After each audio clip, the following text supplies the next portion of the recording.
हमने अपनी पिछली अध्ययन में पाया कि सुलेमान की यात्रा भगवान के साथ एक पायलट की तरह नीले आसमान में उड़ान भरने की तरह शुरू हुई, सही दिशा में बढ़ते हुए। लेकिन फिर क्योंकि उसने सत्य के उपकरण पैनल, जो कि भगवान का वचन है, से अपनी नजरें हटा लीं, वह विद्रोह के काले बादलों में उड़ने लगा। सुलेमान खुद अपने जीवन के इस अंधेरे समय को खाली और अर्थहीन के रूप में वर्णित करता है। अब आज सभोपदेशक के दूसरे अध्याय में सुलेमान मूल रूप से यह सवाल पूछता है, मैं कैसे खुश रह सकता हूं? पहले पद में हम पढ़ते हैं, मैंने अपने दिल में कहा, आओ अब मैं तुम्हें आनंद से परखूंगा, खुद का आनंद लो। यहां दूसरे पद में सुलेमान हंसी की ओर मुड़ता है। आप इसे कॉमेडी के रूप में अनुवाद कर सकते हैं। वह अच्छे समय के साथ खुद का मनोरंजन करने की कोशिश कर रहा है। यह ज्यादा समय तक नहीं टिकेगा। वास्तव में वह यहाँ दूसरे पद में कहता है, मैंने हंसी के बारे में कहा, यह पागलपन है। अब यहाँ पागलपन का मतलब है कि सुलेमान नैतिक रूप से विकृत चीजों पर हंस रहा है। और मुझे आपको बताने दें, एक आदमी किस पर हंसता है, यह इस बात का अच्छा संकेत है कि वह किस प्रकार का आदमी है। तीसरे पद में सुलेमान लिखता है, मैंने अपने दिल से खोजा कि कैसे अपने शरीर को शराब से खुश करूं। एक लेखक ने कहा कि इस पद का मतलब है कि सुलेमान प्रभावी रूप से कॉमेडी क्लब छोड़ देता है और अब बार की ओर बढ़ता है, जहां वह प्रभु से अलग कुछ संतोष पाने की उम्मीद करता है। वास्तव में वह वही करने जा रहा है जो आज लाखों लोग कर रहे हैं, अपनी समस्याओं के दर्द को सुन्न करने के लिए शराब का उपयोग कर रहे हैं, बजाय इसके कि वे भगवान की ओर मुड़ें। खैर, यहाँ अध्याय 2 के बाकी हिस्सों में वह बिना भगवान के सुख की खोज का वर्णन करता है। अब याद रखें, 1 यह पुस्तक सुलेमान की निजी डायरी है। 5 इसलिए वह इस अध्याय में व्यक्तिगत सर्वनामों का उपयोग करता है, जैसे मैं, मुझे, मेरा और खुद। वैसे वह इनका उपयोग 40 से अधिक बार करता है। और इस मैं, मुझे और मेरी खोज के अंत में, इस स्वार्थी खोज के अंत में, वह यहाँ पद 26 में लिखते हैं, यह भी व्यर्थ था और हवा के पीछे दौड़ना था। एक कवि जिसे मैंने पढ़ा, इस तथ्य से प्रभावित हुआ कि कब्र के पत्थरों पर आमतौर पर किसी व्यक्ति के जन्म का वर्ष लिखा होता है, उसके बाद मृत्यु का वर्ष, और इन 2 तिथियों को कब्र के पत्थरों पर उस छोटे से डैश द्वारा अलग किया जाता है। वह डैश उस व्यक्ति के जीवन की लंबाई का प्रतिनिधित्व करता है। खैर, कविता जिसे उसने द डैश शीर्षक दिया, बस इस बात पर विचार करती है कि आप उस समय की लंबाई, उस डैश, उस समय की अवधि को कैसे जीते हैं जो आपको दिया गया है। और सुलेमान इस पर अध्याय 3 में विचार कर रहे हैं। आप समय शब्द को 28 अलग अलग बार पढ़ेंगे। यह यहाँ पद 1 में शुरू होता है। हर चीज के लिए एक समय होता है और स्वर्ग के नीचे हर मामले के लिए एक समय होता है। तो जब सुलेमान हमारे जीवन में समय पर विचार करते हैं, उस छोटे से डैश पर, तो अब वे 14 विपरीत जोड़े बनाते हैं। यह प्रत्येक वाक्यांश में विपरीतों को जोड़ने की एक काव्यात्मक विधि है। इसे मैरिज्म कहा जाता है। और सुलेमान यहाँ पद 2 में लिखते हैं, जन्म लेने का समय और मरने का समय, बोने का समय और उखाड़ने का समय। पद 4 में शोक करने का समय और नृत्य करने का समय। पद 7 चुप रहने का समय और बोलने का समय, और इसी तरह। तो सुलेमान हमें जीवन की संपूर्णता, दिन की संपूर्णता पर ध्यान केंद्रित कर रहे हैं। वह निराशावादी नहीं है। वास्तव में वह यहाँ पद 11 में लिखते हैं, ईश्वर ने हर चीज को उसके समय में सुंदर बनाया है। सुंदर शब्द उस चीज को संदर्भित करता है जो उपयुक्त या फिटिंग है। ईश्वर ने हर चीज को उसके समय के लिए उपयुक्त बनाया है। आप कह सकते हैं कि यह सुंदर है कि कैसे ईश्वर हर चीज को एक साथ फिट करते हैं। यह हो सकता है कि यह इस समय आपको उपयुक्त न लगे, यह आपके जीवन में अभी इतना सुंदर न दिखे, लेकिन ईश्वर अपनी योजनाओं के अनुसार सब कुछ एक साथ बुन रहे हैं और यह सब उपयुक्त है। खैर, यहां पद 11 के अंत में समय से संबंधित एक और प्रसिद्ध पंक्ति है। ईश्वर ने मनुष्य के हृदय में अनंतता रखी है, फिर भी वह यह नहीं जान सकता कि ईश्वर ने शुरुआत से अंत तक क्या किया है। दूसरे शब्दों में, भले ही हम कभी कभी यह नहीं समझ पाते कि ईश्वर क्या कर रहे हैं, एक बात हम जानते हैं, हम अनंतता के लिए बने हैं।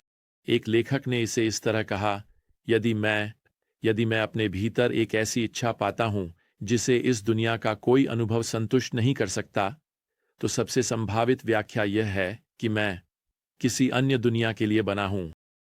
खैर, सुलेमान यहां पद 22 में एक और प्रश्न पूछते हैं, कौन उसे, मानव जाति को, ये दिखा सकता है कि उसके बाद क्या होगा?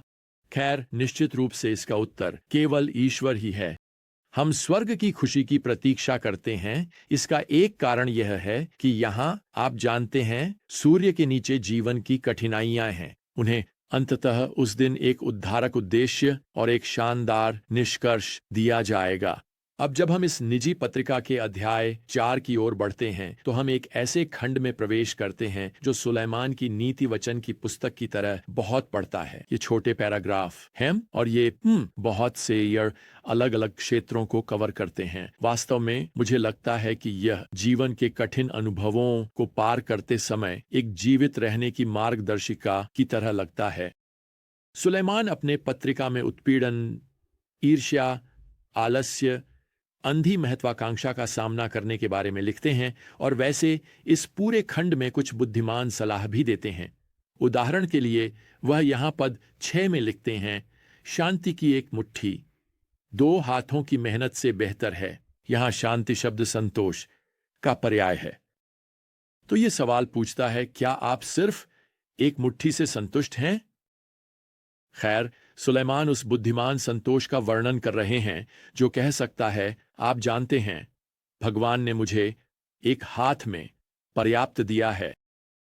अब वह पद 7 से 12 में गियर बदलते हैं और दिखाना शुरू करते हैं कि हमारा ध्यान दूसरों के जीवन को कैसे प्रभावित करेगा। वह यहां पद 8 में एक अकेले व्यक्ति से शुरू करते हैं जो हर दिन कड़ी मेहनत कर रहा है। वह कभी भी परिवार या दोस्तों के लिए समय नहीं निकालता। यह मुझे उस काल्पनिक पात्र एबेनेजर स्क्रूज की याद दिलाता है। आप जानते हैं, वह निश्चित रूप से प्रभु पर ध्यान केंद्रित नहीं कर रहा है। वह केवल अपने बैंक खाते पर और बाकी सब पर, बह हम्बग पर ध्यान केंद्रित कर रहा है। खैर, सुलेमान के पास एबेनेजर स्क्रूज और हम सब के लिए कुछ सलाह है। वह यहां पद 9 से 12 में लिखते हैं, 2 1 से बेहतर हैं क्योंकि उनके परिश्रम का अच्छा प्रतिफल होता है। 3 गुना डोरी जल्दी नहीं टूटती। खैर, सुलेमान का यहां यह कहना है कि जब आप व्यक्तिगत हमलों का सामना करते हैं, जब आप जीवन में कठिनाइयों का सामना करते हैं, तो आपको ऐसे सहायक चाहिए जो आपके साथ खड़े हों, जो प्रार्थना में आपको उठाएं, जो आपको भगवान के वादों की याद दिलाएं। और इससे बेहतर क्या हो सकता है कि आपके पास ऐसा दोस्त हो? खैर, 2 दोस्त। सुलेमान यहां कहते हैं 3 गुना, डोरी जल्दी नहीं टूटती या हारती। खैर, सुलेमान जल्दी से अपना ध्यान फिर से बदलते हैं, इस बार पूजा की दुनिया की ओर। हम अब अध्याय 5 में हैं और पद 1 में वह लिखते हैं, जब आप भगवान के घर जाते हैं तो अपने कदमों की रक्षा करें। खैर, सुलेमान यहाँ इस बात को लेकर चिंतित हैं कि भगवान को हल्के में लेना, उनके घर में हल्के में जाना, वादे करना जिन्हें आप जानते हैं, आप जानते हैं कि आप उन्हें पूरा नहीं करेंगे। वह यहाँ पद 7 में लिखते हैं कि जीवन में अपने सपनों से प्रेरित होना बजाय भगवान की इच्छाओं से। अब मैं ये कहना चाहता हूं, प्रिय, पूजा का अर्थ ये नहीं है कि आपके सपने स्वर्ग में पूरे हों। सच्ची पूजा ये है कि भगवान की इच्छा पृथ्वी पर पूरी हो। खैर, अब यहां पद 18 से 20 में हमें सुलेमान की निजी डायरी में 2 सबसे आध्यात्मिक प्रविष्टियां मिलती हैं। यह अब एक काफी भगवान केंद्रित सुलेमान है जो भगवान केंद्रित विश्वासियों से बात कर रहा है। वह यहां पद 18 में लिखते हैं, देखो, जो मैंने अच्छा और उपयुक्त पाया है वह यह है कि खाने पीने और उस सभी परिश्रम में आनंद प्राप्त करना जिसमें कोई व्यक्ति सूर्य के नीचे अपने जीवन के कुछ दिनों में परिश्रम करता है जो भगवान ने उसे दिए हैं, क्योंकि यही उसका भाग्य है। वह यहाँ पद 19 के साथ आगे बढ़ते हैं, हर कोई जिसे भगवान ने धन और संपत्ति और उन्हें आनंद लेने की शक्ति दी है और अपने भाग्य को स्वीकार करने और अपने परिश्रम में आनंदित होने की शक्ति दी है, यह भगवान का उपहार है, क्योंकि वह अर्थात भगवान पर केंद्रित व्यक्ति अपने जीवन के दिनों को अधिक याद नहीं करेगा, क्योंकि भगवान उसे उसके हृदय में आनंद के साथ व्यस्त रखते हैं।